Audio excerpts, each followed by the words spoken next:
Bonjour tout le monde, j'espère que vous allez tous très bien. La carte de l'UFC 330 a lieu cette fin de semaine. Donc Ian Gary vs Islam Makhachev. Puis dans cette vidéo, je vais faire un peu mon récapitulatif puis mes impressions sur la carte et le combat du main event. Puis peut-être un peu faire des prédictions un peu sur la suite des choses. Je tiens à aviser premièrement que j'ai pu voir la grande majorité de la carte, mais j'ai pas pu voir le main event et certains combats de la carte principale. Mais j'ai quand même pu m'informer sur les combats et sur le main event. Puis c'est vraiment qu'est-ce que je vais en ressortir plutôt qu'une analyse en profondeur de ce qui s'est passé, étant donné que j'ai pas vu le combat malheureusement. Moi, je suis quand même capable de faire un compte rendu quand même assez global de la carte, puis de ce que j'en pense, etc. Donc je vais commencer avec le main event. Donc Islam Makhachev remporte le combat contre Ian Gary par décision unanime. Il défend pour la première fois sa ceinture chez les poids welterweight. Donc c'est sa 7e victoire de titre à l'UFC, 7e ou 8e. Donc il commence vraiment à avoir un gros bagage de combats pour le titre gagné. Puis en même temps, il a réussi à dépasser la série de victoires de Anderson Silva de 16 victoires. Donc Islam Makhachev a présentement une série de victoires de 17 à l'UFC, ce qui est exceptionnel, surtout dans les temps modernes. Puis pour beaucoup en fait, ça a été vraiment un combat qui était assez serré. Donc on savait que Ian Gary allait être un match-up assez difficile pour Islam. Puis Islam a vraiment remporté en fait avec du contrôle principalement. On a vu avoir dans la plupart du temps Gary a un peu de succès debout. C'est pour ça d'ailleurs que le visage de Makhachev est lui qui est le plus abîmé. Cependant, on a vu quand même Makhachev au deuxième round avoir un gros high kick qui a ébranlé puis qui a mis au sol rapidement Ian Gary. C'est comme un peu le gros highlight du combat pour les fans. Mais la plupart du temps, vraiment, c'était des takedowns, la prise du dos de Makhachev avec le contrôle, etc. On savait qu'il y avait un énorme avantage de grappling du côté de Makhachev. Cependant, ça a été beaucoup plus difficile que contre Jack Della Maddalena pour avoir le contrôle, la domination. Ian Gary s'est relevé plusieurs fois au sol. Il a bien défendu les takedowns, vraiment. On a dit ce qu'on veut d'Ian Gary. Il y a un bagage technique très complet, puis c'était une assez belle performance. Puis en fait, on peut vraiment ressentir plusieurs choses de ce combat-là. Premièrement, la dominance de Makhachev, que ce soit chez les poids légers, chez les welterweight ou les welterweight, n'est pas du tout la même. Donc ça semble être plus difficile peut-être d'avoir des finishes en welterweight pour Islam. C'est ça parce que les gens sont plus gros, sont plus forts physiquement. Peut-être que c'est plus difficile d'imposer vraiment un contrôle d'équipe de lutte puis de grappling au sol quand tu es peut-être moins gros physiquement en termes de gabarit. Ensuite de ça, mais quand tu échappes après autant de temps, souvent les gens ils drillent, ils entraînent beaucoup vraiment la défense de lutte, la défense de soumission parce qu'ils savent que Makhachev c'est son point fort. Donc peut-être que c'est de plus en plus difficile d'avoir des soumissions pour Makhachev. Donc voilà, Ian Gary, pour la suite des choses, probablement que c'est le genre de performance qui dit que ça pourrait peut-être un futur champion parce qu'avoir un combat aussi serré contre le meilleur combattant de l'UFC, c'est très impressionnant pour sa part, donc respect à lui. Puis Makhachev, il applique en fait ses dires, qui disait que c'était pas fini pour lui, puis qu'il voulait continuer à avoir le plus de victoires possible pendant qu'il est pas trop vieux. Donc si il se rebat prochainement, ça risque d'être contre quelqu'un qui est plus dangereux en termes de striking. Donc on a des Michael Morales, Carlos Prates, etc. Qui pour moi pourrait pas être assez difficile pour Islam d'autres manières. Donc au lieu d'être vraiment la lutte contre la distance, etc., la défense de lutte, on a vraiment une grosse puissance de frappe dévastatrice chez Carlos Prates par exemple. Puis j'ai très hâte de voir ces combats-là. Qu'à un certain moment, pour Islam, c'est assez difficile justement d'avoir constamment une dominance. Si on regarde vraiment dans la carrière de toutes les plus grandes de tous les temps, par exemple Jean Saint-Pierre, John Jones, il y a toujours un moment où vers la fin, mais c'est sûr c'est des combats beaucoup plus serrés qui commencent à intégrer parce que justement, comme j'ai dit plus précédemment, les gens commencent à connaître le champion, etc. Donc moi, j'en veux pas nécessairement Islam d'avoir un combat qui est peut-être moins divertissant pour les fans. Si par exemple on regarde des John Jones vers la fin de sa carrière en light heavyweight, les combats contre Thiago Santos, contre Dominic Reyes, c'est des combats qui étaient beaucoup plus serrés, parce que pour certains il aurait pu perdre, etc. Georges Saint-Pierre aussi contre John Hendricks par exemple, chez welterweight. Donc moi j'en veux pas nécessairement Islam pour avoir un peu stallé le combat. C'est sûr que le clinch, en fait Gary est très bon pour défendre le clinch, mais il se fait quand même avoir là, dans ces boussoles-là, comme par exemple Shavkat qui a remporté le combat. Il y a eu quand même du contrôle contre la cage qui a fait qu'il a remporté le combat. Puis on peut aussi en vouloir de notre côté à Gary, de peut-être pas avoir à s'imposer sa volonté, peut-être de pas avoir à cesser d'avoir le finish pour l'emporter. C'est sûr que probablement que les deux allaient se dire qu'il a remporté une décision, mais Islam a pris le 5e round. Donc le scoring général des gens, c'est Makhachev prend le premier round, le deuxième round, dans lequel justement Makhachev a eu le gros knockdown. Puis c'est lui le round qui a eu le gros hip toss de judo qui a mis à terre Gary, qu'on va sur dans les ailes, etc. Ian Gary aurait outstrike Islam assez clairement dans le 3e round et 4e round. Puis au 5e round, ben, ça serait vraiment Islam Makhachev qui aurait pris le contrôle et qui aurait gagné de peu le round. Donc peut-être que Ian Gary, en fait, il y a un très bon game plan, ce sont ce que j'ai vu, les extraits que j'ai vus, ce que j'ai entendu, etc. des analystes. Il y a un très bon game plan, puis c'est ce qu'on voit généralement dans tous ces combats. C'est quelqu'un qui a la tête sur les épaules, qui est capable d'appliquer un bon game plan, etc. Mais peut-être qu'il manque une certaine volonté d'une drive, de vraiment vouloir finir le combat. Est-ce qu'il y aurait plus de KO à Makhachev? Je ne crois pas. Mais tu sais, est-ce qu'il y a un 5, 6, 7, 8 frappes de plus par round, peut-être, aurait pu donner le combat, certainement.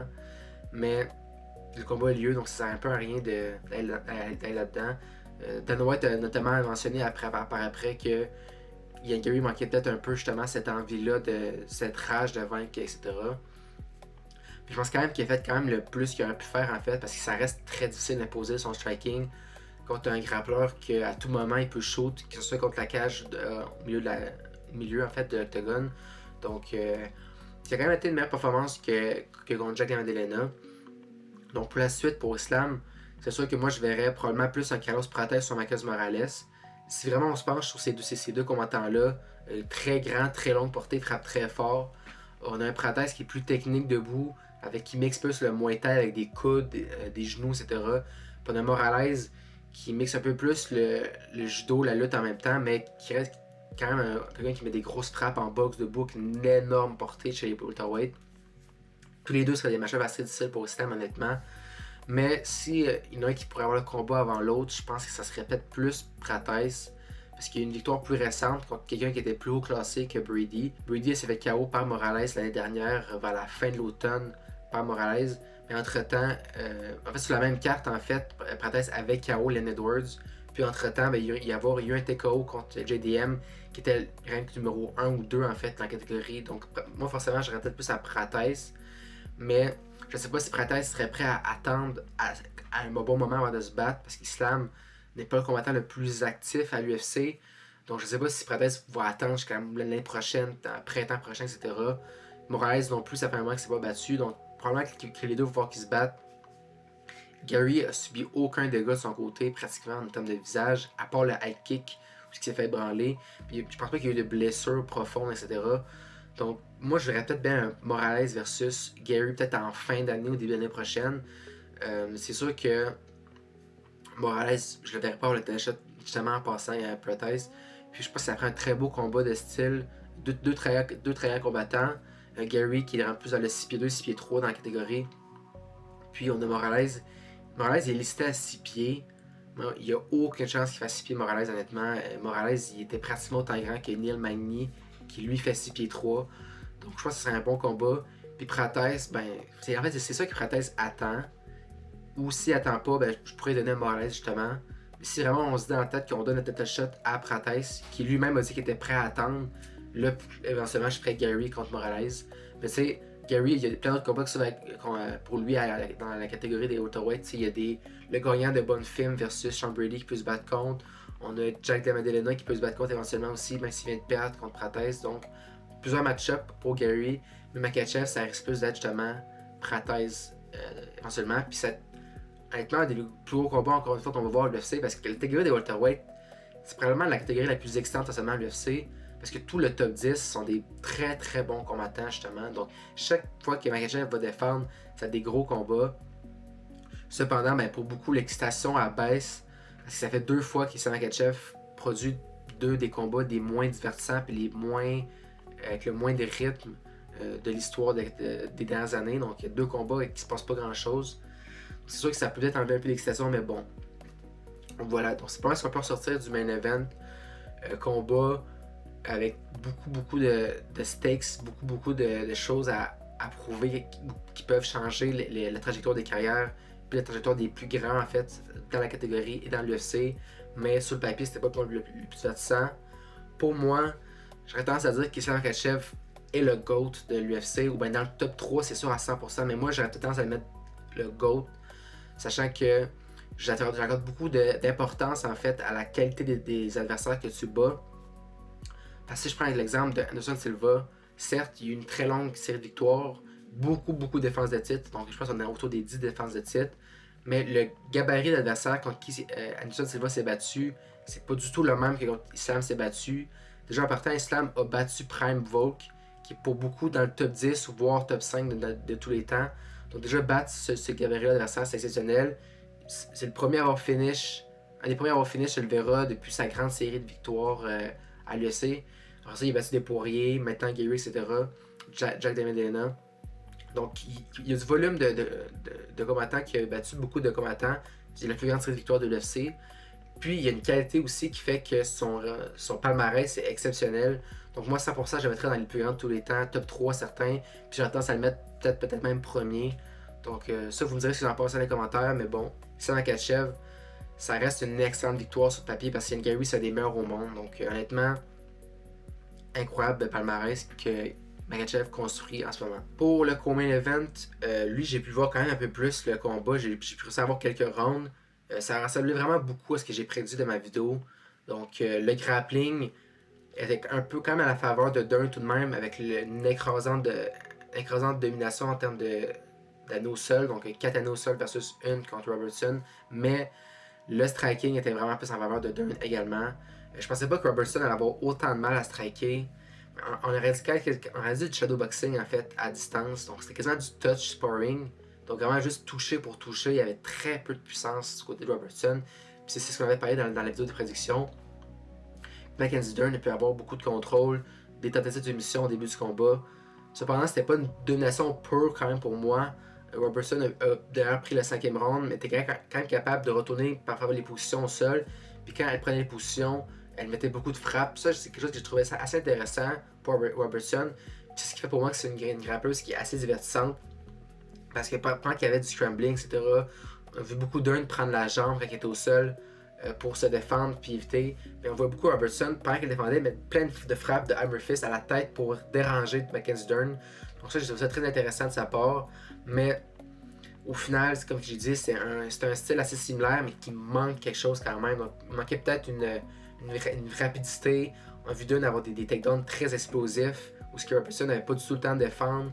Donc ça, au niveau de la boxe, debout, Mackenzie Dern bougeait mieux, elle frappait plus fort, frappait avec plus de volume. Donc, forcément, le combat irait à Mackenzie Dern, mais ça reste pas pour moi le niveau d'un Shevchenko, au niveau de Zhang Weili en termes de MMA, en termes de palette technique. Mais ça, c'est pour moi une belle défense de titre tout de même pour Mackenzie Dern. Je pense beaucoup de gens auraient peut-être pu voir une soumission de sa part, mais on savait quand même que la lutte de Mackenzie Dern et son grappling en termes de contrôle était assez bon aussi. Mais bon, ce qu'on ressort vraiment, c'est Robertson, lacune au niveau du striking, surtout en termes de puissance de frappe. Puis c'est ça, Dean Thomas, son coach, qui est analyste aussi pour l'UFC, a beaucoup vraiment, il y a une controverse un peu où il a manqué de respect à Robertson, qui était son coach dans son coin pour le combat. Puis il a dit qu'il ne voulait plus jamais être dans un coin puis prendre sa retraite. Puis il a dit que c'était le plus loin que Robertson allait pouvoir se rendre dans sa carrière. Donc c'est assez respectueux quand même. Mais bon, ça, probablement que vous l'avez vu sur les réseaux sociaux, etc. Mais bon, combat, pas énormément d'action non plus, mais quand même un peu plus de choses à ressortir que le main event en termes de frappe, d'échange, etc. Donc, combat assez correct de grappleur chez les poids pailles féminins. Troisième combat de la carte principale, en fait, avant le main event, on a eu Jalin Turner versus Kaoi Fernandez. Donc, le combat que j'attendais personnellement, donc c'était un des bons combats de la carte. J'avais prédit Jalin Turner par KO ou par décision. Il a fini par gagner par KO très rapidement au premier round. Donc, dans les premiers échanges, j'ai eu un gros KO en ébranlant Fernandez. Moi j'étais sûr qu'il pensait que Turner allait facilement gagner quand même. Mais parce que Fernandez, certes, c'est un très bon striker, des bons kicks, etc. Puis si on regardait vraiment ses derniers adversaires, c'était pas un niveau très intéressant, contrairement à Jalin Turner. Puis vraiment, la portée de Turner est inhumaine chez les poids légers. Puis c'est quelqu'un quand même qui a des longs bras, il est pas massif physiquement comme par exemple un Michael Chandler ou un Drew Dober, etc. Mais on dirait qu'il génère une frappe naturellement qui est très très importante dans ses coups en boxe. Donc rapidement il peut avoir le KO. Je trouve que c'est bon signe pour Turner parce que ça a été difficile pour lui dernièrement à l'UFC. Il y a eu des défaites assez douloureuses sur des erreurs, des prises de décision mauvaises. Puis dans ma vidéo de prédiction, j'avais dit que s'il prenait des bonnes décisions, il était peut-être capable d'avoir beaucoup de succès à l'UFC. Puis là, il est revenu, il a KO Barbosa, qui n'est pas la meilleure victoire actuellement. Mais bon. Puis après ça, il est KO Fernandez très rapidement au premier round. Donc ça, c'est plus intéressant. Puis j'aimerais ça le voir contre un combattant peut-être plus actuel, peut-être comme un Ribovic, etc. Ou un Barahondez, ou peut-être même une introduction, un retour au top 15, on va voir. Mais très impressionnant comme finish pour Shane Turner. On passe par la suite au prochain combat qui est Mansour Abdulmalik versus Dustin Stoltzfus. Moi, j'avais Mansour Abdulmalik par décision qui a gagné le combat. Parce que je pensais quand même que c'était quelqu'un qui était plus jeune, qui avait plus la fougue d'un prospect, même s'il avait perdu, bref. Puis Stoltzfus a fini par quand même l'emporter assez de manière impressionnante. Donc c'est un gros underdog qui a gagné. Bravo à lui. C'est vraiment l'expérience qu'il a joué pour lui. Mansour Abdulmalik, ça allait peut-être bien un peu au début, mais quand Stoltzfus a mis une grosse pression, etc., il est capable de mettre des frappes, puis il a pris le contrôle du grappling. J'ai réussi à avoir une soumission au deuxième round, un étranglement arrière. Pour ça, j'ai pas pu voir le combat malheureusement, mais j'ai pu voir beaucoup d'extraits, etc. Puis, honnêtement, ça prouve quand même que Mansour Abdulmalik, au final, c'est pas vraiment le prospect qu'on pensait. Il était invaincu le deux combats. Probablement que l'UFC l'apprécie beaucoup parce qu'ils l'ont mis vraiment haut sur une carte principale d'une carte numérotée. Pour qu'au final, ils perdent contre un vétéran avec pas la meilleure fiche nécessairement chez les poids moyens. Stoltzfus, ça reste un bon combattant. Il y a eu un combat très serré contre Gastelum parce qu'il aurait pu gagner. Il y a KO notamment Marc-André Barriault, etc. Puis ben, justement, avec le mixage de grappling et de frappe, il est très fort physiquement, Stoltzfus aussi, qui a déjà la puissance quand même dans les échanges de boxe.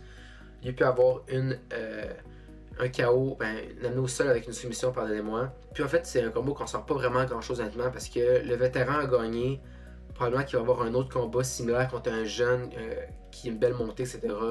Puis je suis pas certain qu'il va regagner parce que probablement qu'Abdulmalik avait plus d'espoir pour lui parce que c'était un gros favori, etc. Donc pas un combat qu'on sort réellement de choses, mais tout de même une belle performance pour Stoltzfus qui a même eu un bonus de finition et de performance of the night. Donc bravo à lui. Aïe aïe aïe, ça fait mal, guys, ça fait très mal. Edsel Barbosa s'est fait KO au deuxième round, au début du deuxième round par Ribovic. Le premier round s'est fait complètement dominer. Barbosa, à son âge, il n'a plus la même explosivité qu'avant, puis il y a beaucoup de peau, de scar tissue en anglais qu'on dit. Il y a une peau qui est beaucoup très cicatrisée, puis qui saigne rapidement, qui se brise facilement. Donc il était ensanglanté, blessé. Il y avait le tibia ouvert aussi qui saignait après le premier round. Puis il s'est fait KO en fait par Ribovic en TKO. Il a pris sa retraite en même temps, donc on paie nos hommages à la carrière de Barbosa. C'est un des très grands poids légers qui n'a pas eu la ceinture. Même s'il n'a pas eu des grandes séries de victoires, il s'est battu comme la plupart des grands chez les poids légers. Donc Tony Ferguson, Khabib, Anthony Pettis, Dan Hooker, Justin Gaethje, donc beaucoup de grands combattants. Il y a eu des KO mémorables, etc. Puis c'est quand même dommage de le voir prendre sa retraite sur 2 KO d'affilée. Mais bon, tôt ou tard, c'était la décision qu'il devait prendre. Donc, bonne retraite à Barbosa. Puis pour Ribovic, c'est assez particulier parce que, oui, il a perdu contre Gamrot. Puis peut-être on s'est rendu compte que c'est pas le meilleur combattant ou le combattant qu'on croyait qu'il allait percer chez les classements. Mais le faire descendre au point de se battre contre Barbosa sur une défaite, c'était peut-être pas la meilleure décision. Donc, encore une fois, on ne ressort pas énormément de choses. Parce que Barbosa, au point de sa carrière où il en est, c'est pas le plus gros défi justement pour ces prospects-là. Donc, on va voir justement Ribovic revenir sur un autre combattant plus près du classement, comme un Barahondez, un Chris Duncan, un Mateusz Rebecki, etc. Donc, j'ai hâte de voir des match-ups peut-être plus difficiles pour Ribovic en striking. Puis voilà, donc bonne retraite à Barbosa, on va se souvenir de toi mon ami. Pour les prélims, je vais passer rapidement, mais je les ai quand même tous regardés les prélims. Donc Joel Alvarez contre Chidi Njokuani. J'ai complètement. Mon pick était nul en fait. J'ai pas du tout la bonne prédiction pour ce combat-là. Je pensais que Joel Alvarez allait dominer Njokuani. En fait, Alvarez, j'avais beaucoup d'espoir pour lui. Il a eu énormément de succès chez les poids légers. Puis, dans ma vidéo, je faisais mon top 3 des combattants qui allaient être classés dans chaque division. J'avais mis Joel Alvarez chez les welterweight. Mais avec les performances qu'il y a eu, probablement qu'il ne sera pas classé chez les welterweight. Donc, gros événement de situation pour moi. Il n'a rien fait debout pratiquement. Il y a quand même eu beaucoup d'échanges de kicks. Il y a eu beaucoup de high kicks. de spinning wheel kick, etc. Puis Njokuani, lui, ben, c'est un combattant qui met beaucoup de kicks, un kickboxer, beaucoup de coups de pied dans son jeu.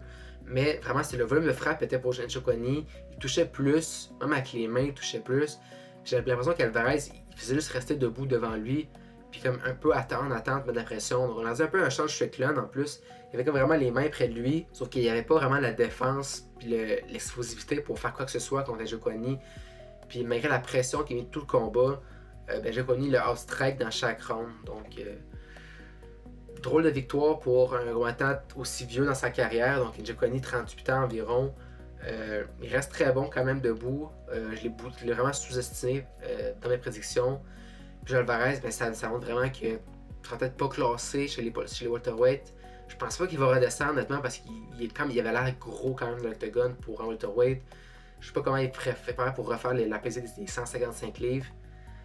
Puis là, il est vraiment à son prime, vers la fin de son prime, presque il est 33, 34 ans. Il reste pas énormément d'années à Alvarez à son prime. Donc peut-être qu'on va devoir laisser un peu quitter le train puisqu'on pense qu'il va être dans les meilleurs de la catégorie. Mais bon. En même temps, peut-être qu'il aurait pu faire peut-être qu'il aurait pu combattre différemment, etc. Avoir un peu plus de succès, mais bref.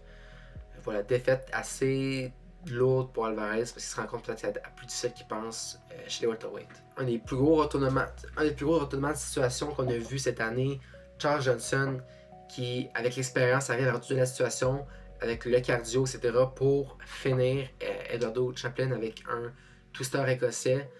Donc, une situation extrêmement rare à l'UFC qui est arrivée très peu de fois, voire environ une fois dans l'histoire. Il perdait le combat quand même assez facilement. Chaplin avait pris le combat à la dernière seconde à la place de Ochoa, combattant péruvien, que moi je pense qu'elle allait battre Johnson. Donc, le premier round commence. Chaplin avec la pression en striking, mais avec beaucoup de frappes sur Johnson. Puis, il triche en fait, donc il fait un poke, puis peu après, il met un coup de genou légal. Donc, il perd un point rapidement dans le premier round. Mais il gagnait le round parce qu'il a outstriké facilement Charles Johnson tout le long, etc. Puis ça a fini 9-9 le round parce qu'il y a eu un point d'enlevé. Pour le deuxième round, il knockdown brutalement Charles Johnson à terre. Charles Johnson il a des bons instincts, donc il réussit à prendre rapidement une prise de lutte pour se défendre. Mais vraiment, il était ébranlé. Il se relevait, ça a été très difficile pour lui de survivre le round, mais il a survécu quand même. Puis Chaplin il a perdu beaucoup d'énergie à voir le finir. Puis là, on voyait que quand le troisième round est venu, il n'y avait plus de gaz, il n'y avait plus la fougue, il n'y avait plus le feu en lui. Charles Johnson, il a mis le pied sur l'accélérateur, puis il a mis beaucoup de frappes en striking mixées, donc des frappes, des crochets, des tirs aux abdominaux pour enlever le cardio au corps. Il y a eu des frappes, des high kicks, il y a plein de frappes. Puis Chaplin, vraiment, c'était trop pour lui, il se faisait complètement hors strike. Puis sur un échange de lutte qu'ils ont initié, en voulant se relever, en se retourner, Charles Johnson prend le dos, puis quand Chaplin tombe et il veut se relever, Johnson va venir le prendre pour faire un twister, puis il va l'emporter très rapidement. Donc la soumission, on dirait quasiment une seconde, puis il est tapé parce que c'est très douloureux un twister. Puis Charles Johnson prouve qu'il est meilleur qu'un prospect qui vient le remplacer. Cependant, rappelez-vous qu'est-ce qui arrive quand on perd par finish contre Charles Johnson, on devient champion ou on devient un des meilleurs de la catégorie. Donc on va surveiller Chaplin. Peut-être qu'il va suivre les pas de Joshua Van et les pas de Loner Kavanagh qui sont actuellement au sommet de la division, malgré le fait qu'il ait perdu récemment contre Charles Johnson. Donc voilà, combat très goofy. Donc personnellement, c'était une guerre. Probablement le combat de la soirée ou un des meilleurs combats de la soirée. Dante Johnson prouve qu'au final, il est le prospect qui a du succès à l'UFC. J'avais prédit quand même de peu. Je pensais pas qu'elle allait KO aussi violemment avec Mekonico. Mekonico, c'est quelqu'un qui frappe fort, qui a quand même une bonne technicité. Mais son défaut, ça reste le menton qui est douteux. Donc, très rapidement, premier round, Johnson, il bouge beaucoup, il est assez bizarre. Il se fait quand même toucher un petit peu, etc. Mais rapidement, en fait, au début, après à peine une minute, il met une énorme arrière en plein milieu qui touche Mekonico puis qui le met KO. Il l'a suivi en grande pompe, même s'il n'y avait pas besoin pour le mettre KO. Puis l'arbitre est venu pour arrêter le combat, puis en voulant charger un coup, il met un coup de coude à l'arbitre. Donc, il fait avoir un double KO à l'UFC. Au final, victoire très dynamique de Johnson. Ça reste pas le meilleur gabarit de combattant qu'on voit à l'UFC chez les poids moyens, mais victoire expéditive. Honnêtement, c'est un des meilleurs KO de l'année, honnêtement. Il faudrait que je refasse ma vidéo à la fin de l'année de mes 5 KO préférés parce que c'était une énorme arrière qui a boom, qui a mis KO Mekonico brutalement en fait. Donc gros KO pour Dante Johnson. Premier combat des prelims. Je suis content d'avoir la prédiction. Trajan Gore vs Cedric Luque. Trajan Gore qui montre beaucoup d'amélioration dans sa carrière. Donc, il était en 7-4. Il avait un bagage technique qui n'était pas assez performant dans certains aspects, mais il a beaucoup amélioré son Muay Thai, donc avec les high kicks, etc. Il a mis toujours une pression sur Zete Luque. Luque était quand même assez dangereux à certains moments, surtout au deuxième round, qui a branlé Trajan Gore, puis il a failli se soumettre avec un Dark Choke. Puis Zete Luque, en fait, souvent, on a dit qu'il faisait juste shadowboxing, il frappait avec aucune puissance, en fait. Puis random, à tout moment, quand Trajan Gore il rentrait trop, bang bang bang, Luque a des grosses combinaisons en boxe. En fait, Zete Luque a comme raté sa soumission sur Dark Choke, puis ça vraiment avait beaucoup de jus de lui. Puis à partir de là, Trajan Gore a pris vraiment l'ascendant. Donc, en fait, en réalité, je pense même que Gore aurait pu prendre le deuxième round parce que malgré une tentative de soumission, etc., Trajan Gore s'est relevé, a retrouvé la situation, puis il a pratiquement finish en grenade pound Luque, puis il a vraiment mis plein de grosses frappes contre la cage, etc. Donc, au final, c'était une décision assez pas dominante pour Trajan Gore, mais assez claire. Le troisième round était plus serré que les autres rounds, mais Trajan Gore a pris pour moi le premier round et le deuxième round à 100%. Puis honnêtement, beau Muay Thai. En plus, il a perdu ses dents en bas, puis il s'est battu. Donc, un combat très divertissant. J'ai hâte de voir la suite. Honnêtement, Trajan Gore, belle surprise. Il nous reste 3 combats dans les prélims. Donc, Rafael Tobias versus Lucas Fernando. J'ai eu la prédiction. Lucas Fernando a gagné par KO. C'était une énorme domination, honnêtement. Si vous avez vu ce combat-là, c'était une belle performance de striking. Là, domination totale. On aurait dit comme un peu un Alex Pereira, mais moins stiff, un peu comme plus loose, plus léger un peu. Donc moins contraignant avec des frappes très courtes. Mais il bougeait pas beaucoup comme Alex Pereira. Il était vraiment flat sur ses pieds, puis il était devant lui. Tobias mettait des belles frappes, des gros coups de pied, des énormes low kicks tout le long du combat qui ont fait mal à Tobias. Puis il a fini à avoir un KO avec un genou au corps. Donc c'est vraiment un magnifique exemple de Muay Thai de Fernando. Le genou qu'il avait mis au corps l'avait déjà mis plus tôt dans le combat. Donc un gros stepping knee au milieu de la cage qui a mis KO au corps Tobias. Finalement, Tobias a vraiment rien fait debout tout le long. Là. Il faisait juste bouger. De temps en temps, mettre un blitz à quelques frappes puis revenir en arrière. Puis Fernando l'a complètement dominé de A à Z debout. Donc, une belle performance de Fernando. Il s'est continué à s'améliorer comme ça en striking. Puis, il montre une belle défense de lutte. Et on pourrait avoir du succès nettement chez les light heavyweight. Donc, très intéressant. On va garder un œil sur Fernando. Donc, très beau combat. On va passer tout à Neil Magny qui remporte contre Image. Je savais que Magny allait gagner. Magny, c'est littéralement le GOAT. Sérieux, le nombre de victoires que ce gars-là a. C'est littéralement le même schéma que contre Mike Malott. Donc, il se fait dominer en grappling. C'est assez compliqué. Mais il retourne la situation au deuxième round. Puis aussitôt qu'il a la position dominante, il met du ground and pound. Puis ses bras sont tellement longs que ça fait un gros levier de frappe avec la gravité en descendant. Puis ça met vraiment KO rapidement les adversaires. Puis vraiment, j'ai rien pu faire en fait.